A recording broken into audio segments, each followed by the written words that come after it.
দেখেন কি সুন্দর ঘুমাচ্ছে আরামে, কোনো টেনশন নাই। এটা দেখে বোঝাই যায় না যে এত দুষ্টামি করতে পারে। ও বাবা আবার তাকায়। ঈশান বাবু গুড মর্নিং। উঠে পড়ো, স্কুলে যাইতে হবে না।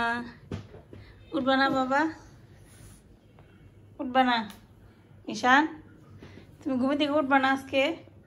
উঠবা না? উঠবো না।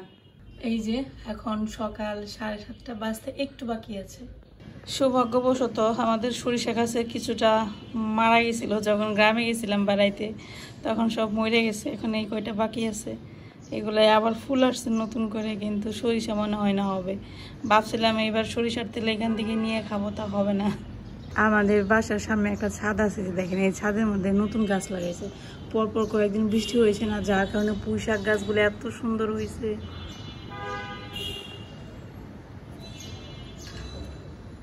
দেখেন এই যে জুম করে দেখাচ্ছি কি সুন্দর হয়েছে, একদম টসটসা। এগুলো উঠে নিয়ে চিংড়ি মাছ অথবা ইলিশ মাছ রান্না করলে যা ভালো লাগবে খাইতে, একদম টাটকা কচি। বৃষ্টি হয়েছে না, যার কারণে অনেক সুন্দর হয়েছে। দেখেন বাইরের আবহাওয়া, গতকালকে প্রচুর পরিমাণে রোদ উঠছিল, আজকেও মনে হচ্ছে অনেক বেশি রোদ উঠবে। আবহাওয়া দেখেই মনে হচ্ছে আজকে রোদ উঠবে, তবে হালকা হালকা বাতাস আছে। সামনে নারিকেল গাছের দুইটা পাতা দুলতেছে, মনে হচ্ছে যে হালকা বাতাস আছে। আজকে কি খাবো, মানে কোনো কিছু খাইতে ইচ্ছা করতেছে না, মাছ খাইতে ইচ্ছা করতেছে না, কি রান্না করব সেটাও বুঝতে পারতেছি না। সবজিও ফ্রিজে শেষ হয়ে গেছে, শুধু আছে হচ্ছে কয়টা ভেন্ডি আর হচ্ছে পেঁপে।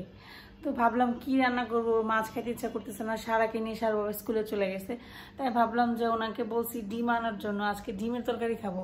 ডিমের তরকারি আমাদের সবার অনেক পছন্দ, ভালোই লাগে। মাছের চাইতে ডিমের তরকারি মাঝে মাঝে খেতে ভালো লাগে। তো কি কি রান্না করবো আজকে চলুন আপনাদের সাথে শেয়ার করি। ডিমও বাজারে আছে, আলুও নাই, আলু শেষ হয়ে গেছে, আলু এখনো বাজারে আছে।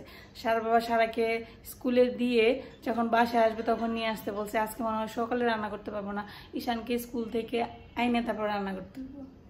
এখানে যে করলা কেটে রাখছি, করলা ভাজি খাবো এই সিজনে। মানে এখনকার যে সময়টা, এই সময়ে সব থেকে মজার খাবার হচ্ছে করলা ভাজা।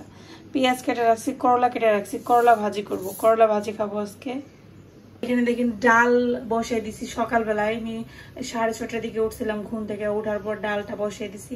ডালটা প্রায় সেদ্ধ হয়ে গেছে, ডাল রান্না করবো একটা পাতলা করে। এখানে আগে করলা ভাজাটা বসিয়ে দিই। তো এখন করলাটা ভাজি করব। এখানে আজকে ভাবলাম যে পেঁয়াজটা আগে দিয়ে ভাজি করব। এমনিতে নর্মালি আমি করলাটা আগে ভাজি করে এক্সট্রা করে নামিয়ে রাখি, তারপর পেঁয়াজটা পরে মেশাই। আজকে আর এত সময় নেই।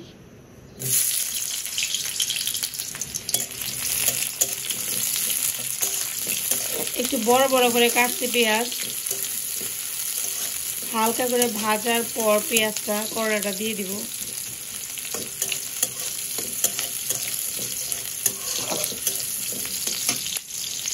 পেঁয়াজটা ভাজা হয়ে গেছে, এখন সবুজ সবুজ সুন্দর করলাটা দিয়ে দিব। করলাটা কিন্তু অনেক সুন্দর।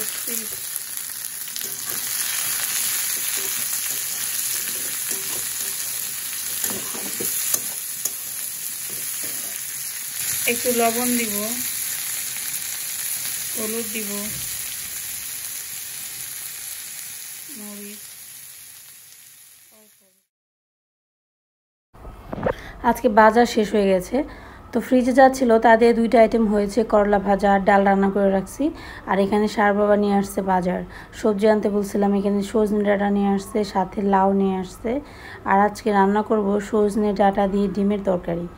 সজনে ডাঁটা দিয়ে ডিমের তরকারি কে কে খেয়েছেন একবার বলবেন তো, কারণ আমার মনে হয় না যে খুব বেশি মানুষই খেয়েছে, অনেক কম মানুষই হবে যারা সজনে ডাঁটা দিয়ে ডিমের তরকারি খেয়েছেন। খেতে কিন্তু খুবই ভালো লাগে। হঠাৎ করে আমার একদিন মনে হলো যে কি খাবো, হঠাৎ করে মাথায় আসলো, ফ্রিজে ছিল সজনে ডাঁটা আর ছিল ডিম। তো ভাবলাম রান্না করে খেয়ে দেখি তো কেমন লাগে। তো খেয়ে দেখলাম বেশ ভালো লাগে, তারপর থেকেই এটা খাওয়া শুরু করলাম।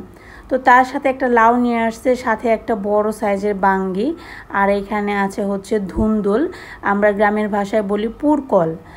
আর শহরের ভাষায় আমি এখানে আসার পর জানছি যে এটাকে ধুন্দুলও বলে। তার সাথে হচ্ছে ঢেঁড়স বা ভেন্ডি, আলু শেষ হয়ে গিয়েছিল, আলু নিয়ে আসছে। আর একটু বড় বড় গোল গোল সাইজের বেগুন আনতে বলছিলাম, বেগুন ভাজা খাওয়ার জন্য। তো এই হচ্ছে আজকের সবজি বাজার। ইদানিং খুবই বেশি ব্যস্ততায় দিন কাটছে, সারা পরীক্ষা শুরু হয়ে যাবে, যার জন্য এখন অনেক বেশি টাইম ওকে দিতে হয় লেখাপড়ার পাশাপাশি। ঈশানকে স্কুলে নিয়ে যেতে হয়, রান্নাবান্না কিভাবে যে সব কিছু ম্যানেজ করি, যার কারণে ব্লগ এখন ওইভাবে সুন্দর করে গুছিয়ে আপনাদের সাথে শেয়ার করতে পারি না। স্কুল থেকে চলে আসছে সারা ঈশান, আসার সময় আইসক্রিম নিয়ে আসছে। আর ইদানিং কেমন গরম পড়তেছে কম বেশি আমরা সবাই জানি, অনেক বেশি গরম পড়ছে। এই গরমে আইসক্রিম খেতে কিন্তু মন চাই, আর বাচ্চারা তো বাহানা খোঁজে, কখন বাহানা বুঝে কিছু একটা খাওয়া যায়। তো ওদের আইসক্রিম খাওয়া দেখে আমার ভীষণ লোভ লাগছিল, কিন্তু সৌভাগ্যবশত আইসক্রিম তো আমি অনেক দিন হলো খাই না, একদম 1 বছর হয়ে গেছে খাওয়া প্রায় বাদ দিয়ে দিয়েছি বললেই চলে। কারণ অসুখটা হওয়ার পর থেকে তো ঠান্ডা খাবার আমার একদম নিষিদ্ধ। ব্লগটা যেদিন শুরু করেছিলাম সেই দিন আর শেষ করতে পারিনি, এটা হচ্ছে পরের দিন দুপুরবেলা। আজকে হচ্ছে নিরামিষ রান্নাবান্না করেছি আর ভাত রান্না করতেছি। স্কুল থেকে আসার পর ভাতটা বসিয়ে দিয়েছিলাম, স্নান দান কমপ্লিট করে ভাতটা প্রায় শেষ হয়ে গেছে। তো বোঝেন ঠেলা কী পরিমাণ ব্যস্ততায় কাটছে দিনগুলা। একটা ব্লগ যে বানাবো প্রপারলি সেটাও বানাতে পারছি না। সেই দিন যে সজনে দিয়ে ডিম দিয়ে রান্না করেছিলাম সেই রান্নাটা আপনাদের সাথে শেয়ার করা হয়নি, কারণ সেই দিন আর ব্লগটা বানাইনি। তো এটা হচ্ছে তার পরের দিন দুপুরবেলা, এখানে ভাত রান্না করতেছি। সেই সাথে আজকে দুপুরবেলা আইটেমে কি কি রান্না করছি একটু দেখাই চলেন। আজকে করেছি করলা ভাজা, সাথে হচ্ছে আলু মিক্সড করেছি, এটা হচ্ছে নিরামিষ করেছি, কালো জিরা সম্বার দিয়েছি। আর এখানে ওই যে লাউ নিয়ে আসছিলো সেই লাউটা মাসকলাই ডাল দিয়ে রান্না করেছি, আর এখানে বেগুন ভাজা করছি। সেই দিন যে সবজিগুলো নিয়ে আসছিলো আজকে সেই সবজিগুলো রান্না করছি। তো বেগুন ভাজা করছি বাচ্চাদের জন্য, আর আমাদের জন্য আলু করলা ভাজি করছি, আর একটা তরকারি করছি। আজকে খুব বেশি রান্নাবান্না করিনি। রান্না যে কি করব আইটেম খুঁজে পাওয়াটা এখন সব থেকে বড় কাজ মনে হয়, সিলেক্ট করাটা, তারপর কী দিয়ে কী রান্না করব সব কিছু মিলে এখন রান্নাবান্না অনেক বেশি কঠিন কাজ বলে মনে হয়। তারপর এখানে হচ্ছে বাচ্চাদের জন্য খাবার রেডি করতেছি। সারাকে একটু আলু করলা ভাজি দিলাম, খেয়ে দেখুক কেমন লাগে। আর ব্লগ বানানোর পর মানে ভিডিও করার পর সেই ভিডিওটা সুন্দর করে এডিট করার ভয়েস দেওয়ার সময় আমার অনেক বেশি সমস্যা ইদানিং হয়। সেটা হচ্ছে যে ঈশান দিন যত যাচ্ছে দুষ্টত পরিমাণে বেড়ে যাচ্ছে। আমি যখন দরজা বন্ধ করে ভয়েস ওভার দিই তখন বারে বারে এসে নক করবে, দেখবেন যে ভিডিওর মাঝখানে আপনারা দরজা খোলার আওয়াজ পাবেন। তো এটা হচ্ছে ঈশানের কর্মকাণ্ড। বাচ্চাদের মানুষ করা এত বেশি কঠিন কাজ এখন হাড়ে হাড়ে টের পাচ্ছি সত্যি কথা বলতে। আর দুইটা বাচ্চা যদি সেম এইজে থাকে মানে খুব বেশি ডিফারেন্স তো দুজনের মধ্যে নেই, দুজনের চরিত্র প্রায় একই। তো সেই হিসাব করতে গেলে এত বেশি কষ্ট হয় সেটা কি আর বলবো। দুজনকে ম্যানেজ করা যে কি পরিমাণ কষ্ট সেটা যাদের বাচ্চা মানে গ্যাপ কম থাকে তারাই বলতে পারবে। তো এখন হচ্ছে সন্ধ্যাবেলা, সারা বাবা গিয়েছিল বাজারে, ফল তো বাসায় নেই বললেই চলে, কিছু ফল আনতে পাঠাইছিলাম, তো ফল নিয়ে আসছে। শুধু ফল তো আনবে না, তার সাথে আরও কিছু তো নিয়ে আসছে। তো কী কী নিয়ে আসছে চলেন আপনাদের সাথে একটু শেয়ার করি। তো এখানে নিয়ে আসছে টোস্ট বিস্কিট, এটা হচ্ছে মিষ্টি ছাড়া, হালকা মিষ্টি থাকে। অনেক সময় হয় না হালকা খিদে পায়, তখন দেখা যায় যে ভারী খাবার খেলে হয় না, হালকা পাতলা কিছু খেলে হয়, তো তখন এরকম বিস্কিট খাওয়া যেতে পারে। সাথে করে নিয়ে আসছে গরম গরম জিলেপি, জিলেপিটা আমার খুব ভালো লাগে, যদিও বা খাওয়া ঠিক না তারপরে একটু খেয়েছি। ওই যে লোভ তো সামলানো অনেক কঠিন কাজ, দুনিয়া সব থেকে কঠিন কাজ লোভ সামলানো। আর বিশেষ করে সুগার হওয়ার পর থেকে মিষ্টি খাবারের প্রতি সুগারের পেশেন্টের যে কি পরিমাণ আগ্রহ আর লোভ হয় সেটা আমি খুব ভালো করে জানি। তারপর সাথে করে নিয়ে আসছে একটা বড় সাইজের বাঙ্গি। বাঙ্গি আমাদের খুব ভালো লাগে না, তবে ভালো লাগে, ফ্রিজে রেখে খেলে আর কোনো কথাই নেই। তরমুজ আর বাঙ্গি এখনকার হচ্ছে বিখ্যাত ফল, যেটা খেতেই হয়। তো বাঙ্গিটা নিয়ে আসছে, বাঙ্গি কাটতে আমার কাছে ভীষণ ভালো লাগে, ভেতরের বীজগুলো যে এত সুন্দর করে সাজানো থাকে, এটা যদি খাওয়া যেত তাহলে মনে হয় ভালো লাগতো। তো আজকে ক্যামেরাম্যান হচ্ছে সারাদা বিশ্বাস, মেয়েকে বলছে একটু ভিডিও করে দেওয়ার জন্য, ভিডিও করতে ইচ্ছা করে না, আর অনেক বেশি কাজের চাপ, যার কারণে মনে হয় যে এত কষ্ট করে কি আর ভিডিও করা যায় বলেন। তাও যদি ভিডিও করার পর রেসপন্স ভালো আসতো, তো সেটা তো এখন আর হয় না। এর জন্য ভিডিও করাটা এখন আমার কাছে মনে হয় যে অনেক কঠিন একটা কাজ।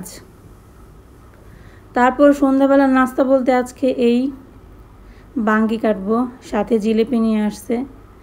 বাঙ্গিটা ভেবেছিলাম যে বেলে হবে, মানে একটু বালি বালি টাইপের যে বাঙ্গি হয় না সেটা হবে ভাবছিলাম, কিন্তু কাটার পর খেয়ে দেখি যে না, বাঙ্গি ওরকম বেলে বেলে হয়নি।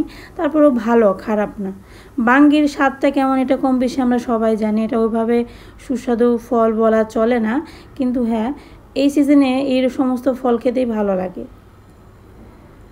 তো এই যে সন্ধ্যাবেলা নাস্তা চলতেছে, দুজনকে একটু চিনি দিয়ে মেখে দিয়েছি। সারা তো প্রথমে বলছিল যে খাবে না, খাওয়ার পর এখন বলতেছে ভালোই লাগতেছে। আর ঈশান বাবু হচ্ছে দুষ্টামি করতেছে। তো আজকের ভিডিও এই পর্যন্তই, ভালো থাকবেন সবাই।